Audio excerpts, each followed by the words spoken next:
this is Trev and welcome to my blog. I really should have done this before now, but I've only just got around to really using it for the first time. This is my slide hammer that people helped me buy, which is incredible. So really this is kind of like one of the first videos I've done utilising the kit that other people have helped me buy, so it's really nice. What I've done is I've taken the engine cover off my van and it's littered with dents, so it's a really good project to be able to show you guys how I can use the tool in its basic form unmodified and just show you how useful this can be. Of course I'm going to try and build in some useful little hints and tips so that you can take full advantage of this demonstration. I've just dragged my beautiful engine cover out of storage. It hasn't seen the light of day since about 2016 and I've got a few repair jobs to do, so I thought it'd be an ideal opportunity for me to use the dent puller that I haven't used yet, for dent pulling anyway. Give it a bit of a trial and see if it works quite well, because I've probably got about 15 dents in this that this has picked up over the years, obviously being 1960. And the big problem with this is it's double skinned, so there's absolutely no way of gaining access from behind to just ease those dents out, because if there was, of course, I could just use hammer and dolly or hammer and bumping file and just bring them up, no problem. I've also got a couple of holes I just need to weld up first.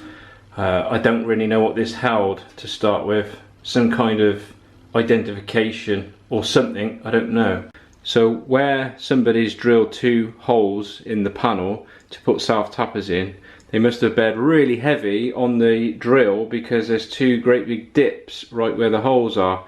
Hoping that when I weld them up, of course, that the heat shrinking effect of the welder may actually reduce the amount of work that I've got to do, so this could be of benefit. So I've welded these holes up. The next thing I'm going to do is remove the paint from this. As I said in previous videos, I'll mention it again for people that haven't seen it. I use a variable speed angle grinder with a DA pad. I've just made my own adapter, which looks horrific, but it works. And just to take a DA disc, of course I can turn the speed right down and then just grind the paint off with a DA disc adapter pad on there. Of course I can put a finer disc on, so I'm not going to get really deep scratches. You normally use an 80 grit to get the worst off, and then I can go over the 180 if I want a better finish afterwards. Of course I'll use this, and because it's quite flat, when I use it over this panel, the thoughts behind it also, apart from removing the bulk of the paint, are it's going to highlight where the damage is, because it will just leave the paint in the low spots.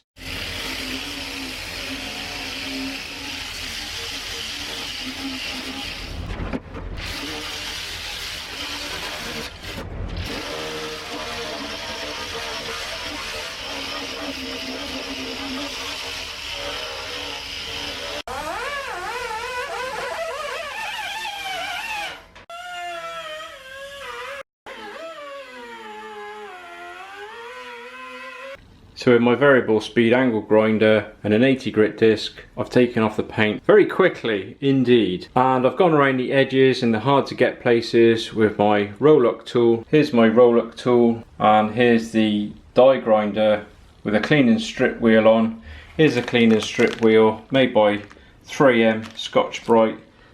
There's the part number for anybody that's interested, and the little roll-lock tools, the little roll-lock discs. The surface conditioning discs come in 2 sizes, so I bought these from a company in China off eBay. Always look on eBay for anything you can't get at your local paint shop supplies. You'd be surprised what's on there. So I used the clean and strip wheel, particularly handy to get in around the edges and also around the edges where the spot welds are, so it's cleaned all the paint out of the old spot welds. I won't be filling these, I'm going to leave these as they are. I don't want it looking over finished, if you know what I'm saying. So because the DA disc lies flat on the panel as it's taking the paint off, of course in the small recesses where the dents are, it's left the paint behind, which means that it's highlighted where all the dents are. So what I'm going to do next is go around with my belt sander. Just worth mentioning quickly, wear a decent pair of leather gloves, a full face visor, some hearing protection and a particle mask, just to keep the health and safety police happy, and also for people that just don't know. The clean and strip wheels throw off debris and particles at very high speed. If you cop some of this in your eye, you will definitely be down to accident and emergency, having it dug out. So full face visor, most definitely recommended. And then my colleague Steve had to cut me out and free me up. So remember folks, power tools, watch what you're doing.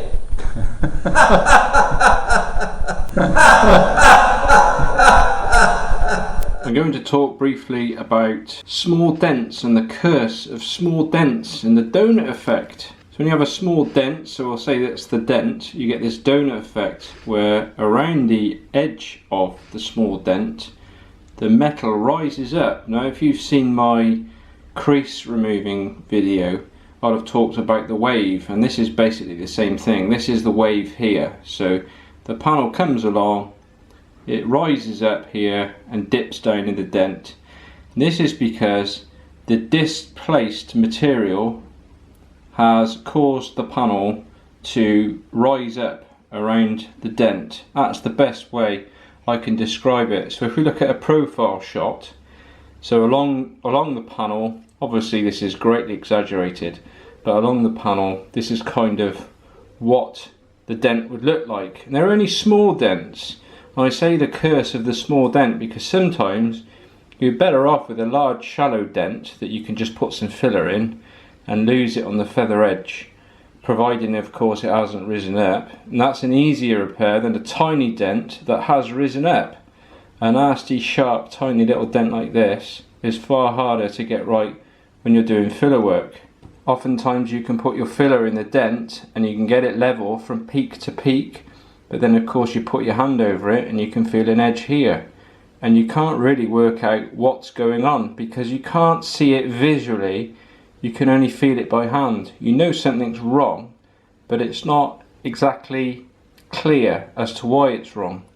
And the other thing that can happen is you end up doing this kind of thing where you've put lots of filler over it to lose the edge, to disguise what's going on.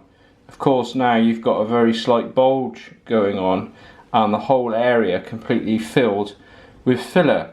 So it's always worth trying to get this little trough out, because if you can lift this trough up, then these high spots will naturally dissolve into the repair quite nicely. So it's always worth just lifting these little parts out. I'll show you a good close-up now of the panel and I'll see if you can see the donut effect in some of these dings I've got. So there we go, we got a nasty little ding there. Let's just bring the camera across so we can see the light dragging around it. And as you can see, just here, we're already starting to drop out.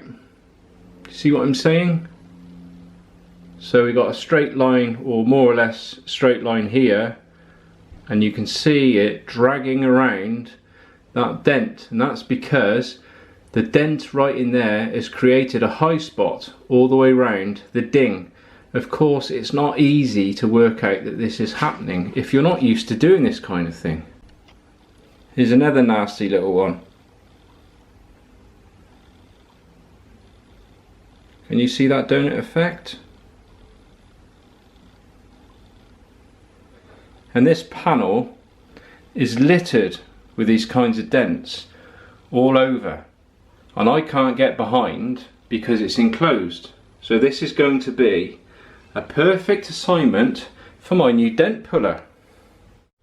I've got these two belt sanders. This is a 20mm one and this is a 10mm one. The 10mm one would be particularly good for cleaning out the paint that's right in the depths of the dent. So I'll just reach in there and nib that little bit of paint out in there so that I can make a good contact with the dent puller. It'll also highlight where the dent is, because of course this is going to be a different kind of abrasive action compared to the disc that I put over the top. so the dents will still be quite well highlighted.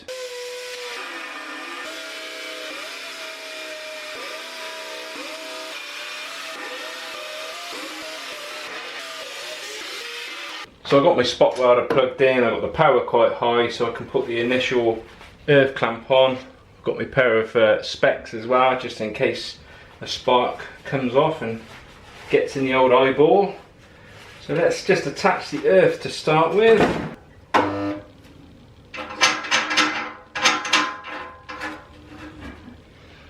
Okay, that's the earth on.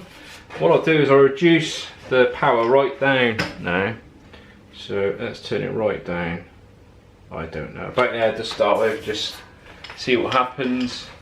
The beauty of this, of course, is it's quite quick. What I particularly like about this is how little power you actually need to get this electrode to stick to the panel, and this means that it's not stuck that well. I mean, it's not welded to it firmly, it's just enough to be able to stick it hard enough to be able to pull the dents out without leaving a huge crater behind or making a hole or anything stupid like that. And then with a light twist you can just simply remove it from the panel.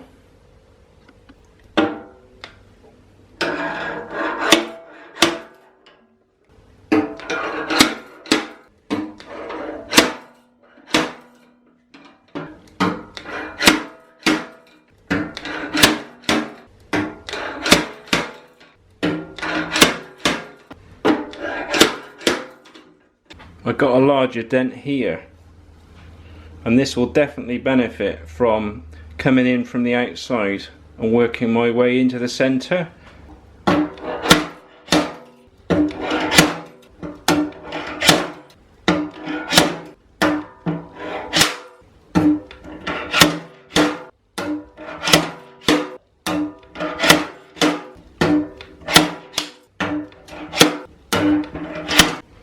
So the other reason this method of removing these small dents is so effective using this dent puller is because it welds itself on. The heat from the spot weld actually shrinks as well, so it removes that kind of stretched material where the dent went in, and that's another reason why it's so good, because it welds itself, it shrinks, you lift the dent out, it's gathered up that material and left yourself in a position where you might be slightly high afterwards, only very slightly high. This is where you kind of want to get it to if you're going to try and perfect repairs without using any filler. So I've just pulled that little dent out. I could just got a body file here. I'm not really taking any material off, I'm just very quickly going over it, and as you can probably see, DA that over. There won't be any need for any filler in that, that's pretty perfect. I'll probably get 95% of these dents in a position like that, and the few that are got a little bit of damage still left in, I could put a tiny bit of filler in that. The main reason, as I said, really is because around the dent you've got this high spot, and that's really the thing that you want to get rid of most, is that high spot. If it was just simply dented without the high spot, then you could just put a tiny bit of filler in it and it really wouldn't matter. But as I said earlier, all these dents that are quite deep and, you know, narrow diameter but quite deep, 9 times out of 10 they will have a risen up spot around them, and until you get rid of that you won't be perfecting the repair. Something I'd like to demonstrate quickly before I wrap this video up is the heat shrinking abilities of this little welder, which is really the main reason I bought it, was just for pulling little dings and for a little heat shrinker. So what I'm going to do is I'm going to purposely muck something up. The only way I can really do it is by pulling a high spot with the dent puller in this nice flat section of the panel. Of course I wouldn't normally do this, but just as a demonstration. So I'll put a big high spot in there and then I'll show you the heat shrinker.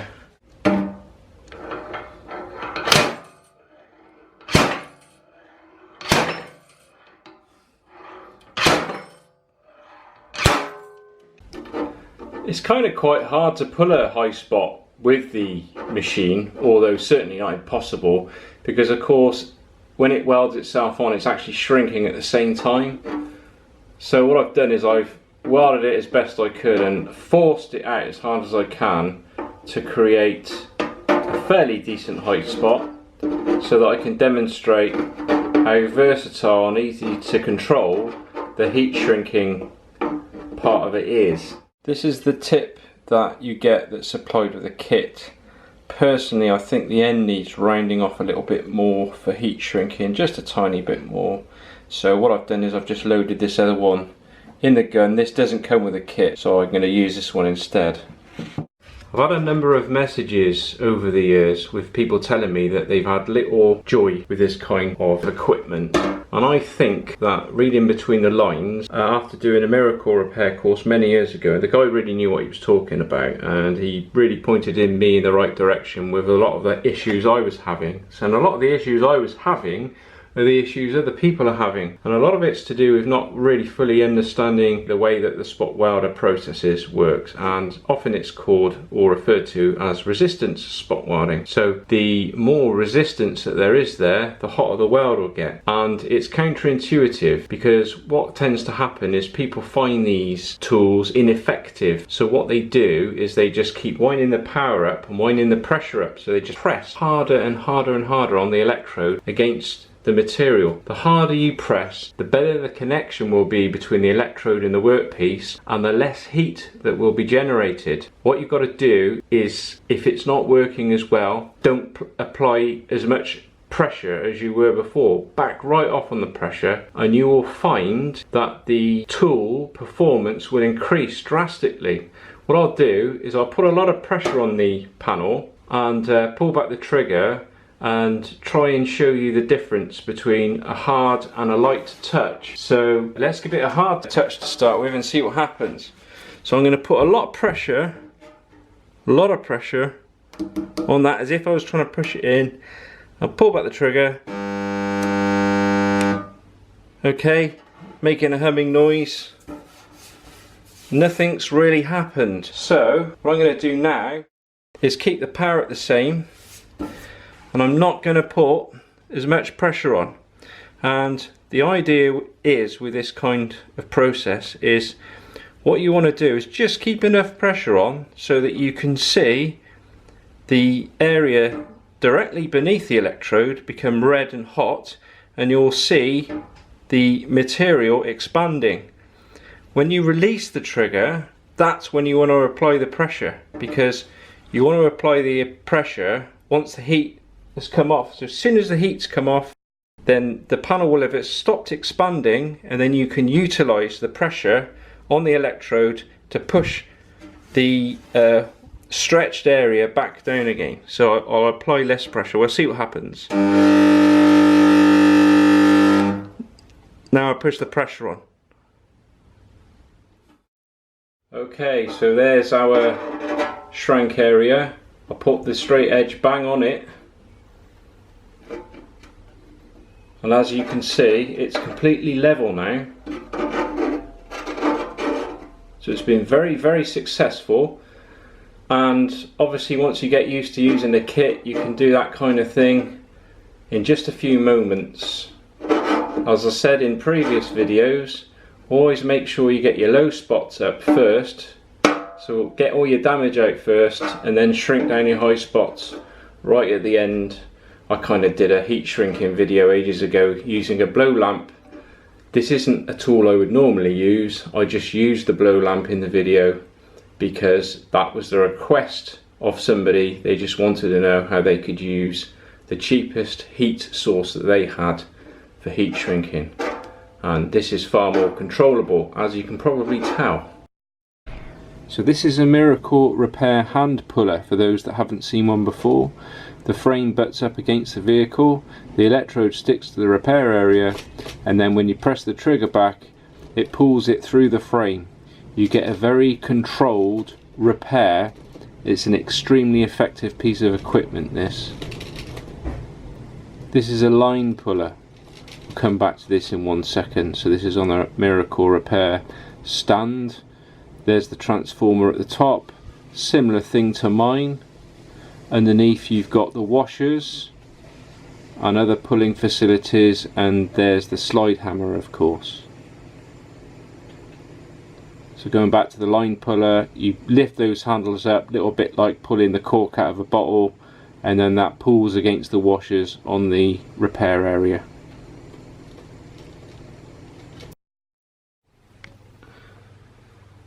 Quite a transformation, I think. That's come out smack smooth. Just needs a bit of a polish. Job in the town, best today. Ooh, and another saying request. As straight as a die. Yes, as straight as a die, old chap. Yes, come out alright, hasn't it? Well, thanks very much for watching. I hope you got something out of it. If you've never seen one of these pieces of equipment before, I'm sure you got a lot out of it. And I hope if you have got a piece of equipment like this and you're in a situation like I was at one stage, where you believe that the harder you press, the better the contact, the more chance you've got of welding something on, and you're just finding that it's getting worse and worse and worse until you suddenly turn a corner and realise that if you just back the pressure off, things stick a lot better because you've reduced the contact. So there's more resistance there, which creates more heat, which makes things stick better. The washers stick better, the slide hammer sticks better. You don't need so much power. If you've got the power wound right up and the washers are getting red, then you know that you're in a situation where you've got the power up too high and it isn't going to weld. You need that heat right on the tip, not going back up into the tool. Another good little tip, you see, the washers, when you weld the washers on, feel the washer. Does it feel red hot? If it's red hot, you've got too much power on or too much pressure on. It shouldn't really feel red hot. That was something else that was told to me that I've only just a second remembered. I'd just like to mention that these videos, or this video rather, was only made possible through the donations that people have made to me. So I'd like to just say massive thanks to all those people that have helped me out to buy this piece of kit. It's been really good because I wouldn't have been able to buy it off my own back. Obviously I'm going to use it on future things as well, but that's the point of it all, isn't it? It's to go forward and make new content. So thank you very much, guys. If you'd like to help me out, then there is a link in the video description. All donations will be used to buy more kit, more equipment, to make more videos. But I can't stress enough, only if you're in a position to do this, because nothing gives me greater pleasure than somebody sat there who's stuck in a position and they can't get out of it. They're stuck, they don't know what to do. They may not have much money to go off and pay somebody to help them out, and they watch a video like this and it really helps them out. I've been in this position myself. I've been approached by a couple of companies that want to take the channel over and run off with it in a different direction. A couple of other people have suggested that I make DVDs, and although it's really nice of you to think of me like that, I don't really want to do that kind of thing. A couple of other people have suggested that I make videos with content in that I'm not going to put on normal YouTube, so normal people can't access it. You'd have to pay per view or something. I'm not interested in doing that. What I'm interested in doing is what I'm doing now, which is to continue to make my videos, plaster it on YouTube, give everything away. If people want to give something back, then that's really great. It's really helpful. I really do appreciate it. But if somebody's not in a position to, and they want to watch something and get something out of it, that is my primary objective. So anyway, I'm off. Bye for now.